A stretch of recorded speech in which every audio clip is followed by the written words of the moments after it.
All right, true story. During the fall 2013 semester at Lone Star College in Houston, and shortly before the final exam, a chemistry instructor admitted that she had been teaching the wrong class all semester. Instead of an introductory chemistry, she instead taught a more advanced chemistry course. Using the following hypotheses, what kind of error did the instructor commit? The null hypothesis, the instructor has been teaching the correct course. The alternative, the instructor is not teaching the correct course. Well, in this case, the instructor thought she was teaching the correct course, but really wasn't. This would be a type 2 error, where she thought the null hypothesis was true, but the alternative turned out to be the true hypothesis, true claim. So again, the instructor thought she was teaching the correct course until the end of the semester, when she found out otherwise. Another example.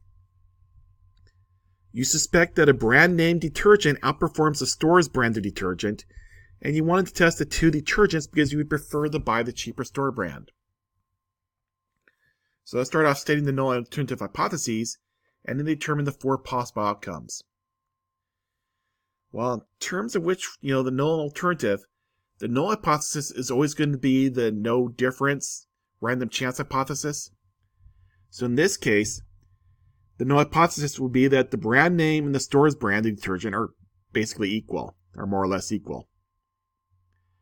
The alternative would be that the brand name is superior to the store's brand. So, in this case, if you go with the alternative, you would think the brand name would be the better buy. All right. So one possible outcome is that you fail to reject the null hypothesis, and the null hypothesis is true. So the truth of this, if this was the situation, the truth would be that the brand name is no better than the store's brand. So our conclusion, it was determined the brand name was no better. So in this case, the consumer would have bought the cheaper detergent, saving money and getting the same results. This would be a correct decision. Now, on the other hand, suppose we reject the null hypothesis, even though the null hypothesis was true. So this would be a case where the brand name is really no better than the store brand, but we determined the brand name was better, so we end up getting the brand name anyway. So the action here is that the consumer would have bought the brand name, spending a little bit extra money and not really getting any better results. So this would be a type 1 error. When you fail to reject the null hypothesis is true, even though the null hypothesis is really false, this would be a situation where the brand name really is no better. The brand name really is better than the store's brand. And however, it was determined the brand name was no better. So in this case, the consumer would have bought the cheaper detergent. They would have saved some money, but they're going to get inferior results. So this would be a type 2 error. The fourth possibility is that we reject the null hypothesis, and the null hypothesis was false all along. So the truth is the brand name was better. Our conclusion is that we thought the brand name was better. So in this case, the consumer would have bought the brand name. They would have spent some more money, but they would have got better results. So in terms of hypothesis test, this would be a correct decision. All right, for another example, in the U.S. court, the defendant is either innocent, so the null hypothesis, or guilty, which would be the alternative. What does a type 1 represent in this situation, and what does the type 2 represent? Well, type 1 error would mean that the person really was innocent, but the jury found them guilty.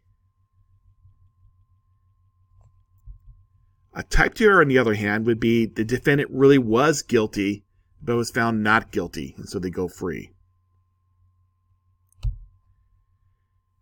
Now, how can we reduce the type 1 error rate in U.S. courts? And how does this affect the type 2? Well, the only way you can really reduce the type 1 error rate in this case would be to make it harder to convict an innocent person. But if you make it harder to convict innocent people, you're going to make it harder to convict guilty people. So the effect is, if you try to reduce type 1 errors, you're going to increase type 2 errors. On the other hand, if you want to reduce type 2 errors, how does that affect type 1? Well, to reduce a type 2 error, or a type 2 error in this case would be the person is guilty but was found not guilty. If you want to reduce a type 2 error, you need to make it in such a way that it's easier to convict a guilty defendant. However, if you make it easier to convict a guilty defendant, you're going to make it easier to convict an innocent person as well. So essentially a type 1 error rate is going to increase. So if you want to try to decrease one type of error, you're going to end up increasing the other type. So this previous example provides an important lesson. If we reduce how often we make one type of error, we're generally going to make more of the other type. The only way to really reduce both types in the typical statistical test is to make larger samples. And even then, the errors will rarely be zero.